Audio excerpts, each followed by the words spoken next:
analizador de espectros analiza una señal y presenta los componentes frecuenciales de dicha señal con su magnitud relativa. El analizador de espectros es un elemento valioso en el laboratorio de radioaficionado.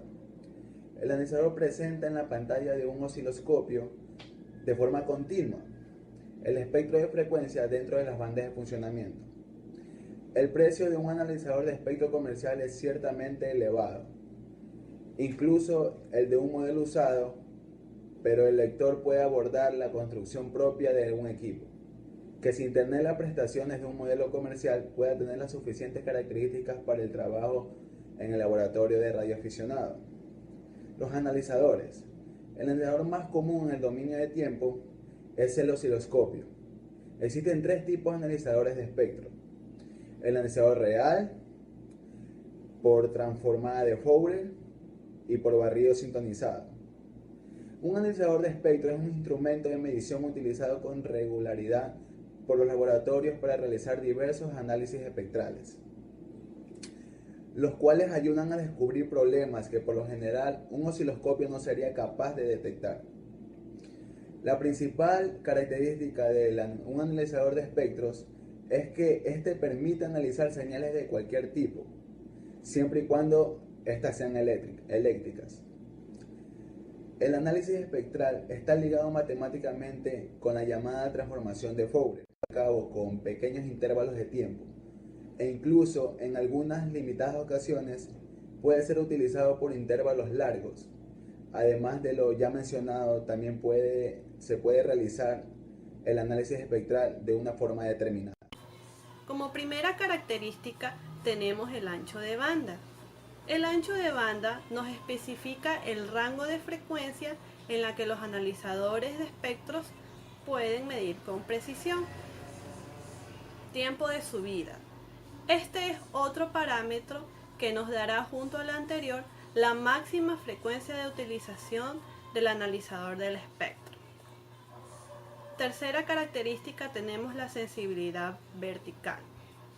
Esta indica con qué facilidad los analizadores de espectro pueden amplificar señales débiles. Velocidad.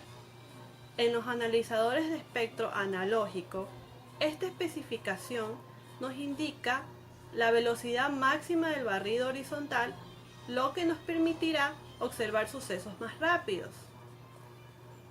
Velocidad de muestreo. En cambio, en los analizadores de espectros digitales nos indica cuántas muestras por segundo son capaces de tomar el sistema de adquisición de datos. Tenemos la resolución vertical, que esta nos indica con qué precisión se convierten las señales de entrada en valores digitales almacenados en la memoria. Otra característica tenemos la longitud del registro. Esta nos indica cuántos puntos se memorizan en un registro para la reconstrucción de la forma de una onda. La exactitud de la ganancia. Esta característica nos indica la precisión con la cual el sistema vertical de los analizadores de espectros amplifica o atenúa la señal. Y por último tenemos la exactitud de la base de tiempos. Esta característica nos indica la precisión en la base de tiempos del sistema horizontal de los analizadores del espectro para visualizar el tiempo. Bueno, a mí me toca hablar sobre la reseña histórica del análisis de un espectro. Bueno, se comprende de varias décadas, comenzando por la década de los años 50, en donde en el año 1957 un equipo de investigadores de la Universidad de Columbia entregó a la Fuerza Aérea de los Estados Unidos un equipo capaz de demostrar todo el análisis en un tiempo real. De ahí pasamos a la década de los años 60, en la época en la cual aparece el primer AETR, pero en ese tiempo solo esos equipos eran exclusivamente del ejército de los Estados Unidos. De ahí pasamos a la época de los años 70, en el cual a principios del año 1972 Time Data presenta su nuevo modelo, cual es un PDP-11D, que es la primera minicomputadora en integrar todos los sistemas, el cableado, los periféricos, en un solo sistema procesador. En la década de los años 80, el impacto de los AETR surgió de una manera muy amplia, con lo cual la empresa HP mostró un innovador modelo, lo cual permitió que se caracteriza por ser más compacto, por ser más preciso en el tiempo que analizaban las señales electrónicas que presentaban. De ahí pasamos a los años 90, en lo cual un usuario de TR ya tenía varios modelos establecidos para su próxima elaboración. Y los analizadores de espectro a partir del siglo XXI fueron adquiriendo más importancia a nivel de las empresas fabricantes de instrumentos ATR, lo cual actualmente se utiliza en muchos casos. Bueno, también vamos a hablar de los tipos de medidas, comenzando por las medidas básicas de frecuencia, lo cual obviamente señalaba las frecuencias de la señal, aparte de separación de frecuencia entre las rayas, lo cual aparecen las medidas de potencia, que todos los analizadores no están muy calibrados en ese tema. O sea, algunos poseen unas señales altas y bajas, lo cual buscaban la perfección de esas señales. La distorsión lineal también puede medirse con respecto al espectro entre las señales, entre antes y un después del filtro, o sea, cómo empezaba y cómo terminaba la señal. En la distorsión no lineal eran productos de intermodulación, los cuales permitían calibrar la señal de una manera más exacta y precisa en el intervalo de tiempo. Después apareció el ruido, que el ruido es, como ya saben, un factor del subsistema, con lo cual los productos tenían que haber hecho una noción de eso, o sea, saber manejar los productos conservando el ruido, lo cual no permitía la exactitud en el momento de tomar las medidas. Y los mezcladores que perdían las pérdidas de conversión, lo cual perdía un sinnúmero de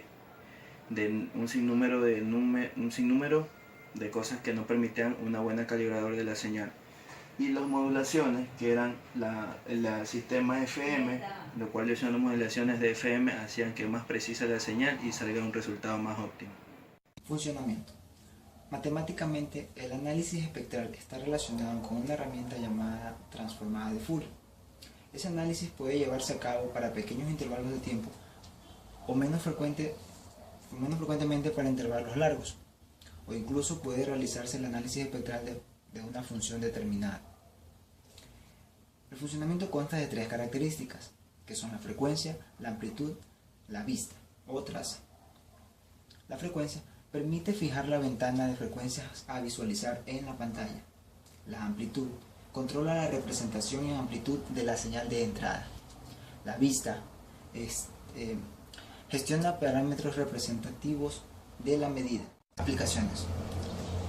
El analizador de espectro puede ser usado para medir parámetros de señal como distorsión de señal, modulación, pureza espectral, estabilidad de frecuencia y distorsión de la modulación de interferencia transversal. Los analizadores de Fourier son necesarios para la medición de señales de radio. Es también usado comúnmente en investigación, desarrollo, producción y examinación de equipos electrónicos. El analizador de respuesta en frecuencia puede ser usado para la medición de señales de vibración, frecuencia intermedia, señales de circuito RF, de señales de transmisión de telefonía.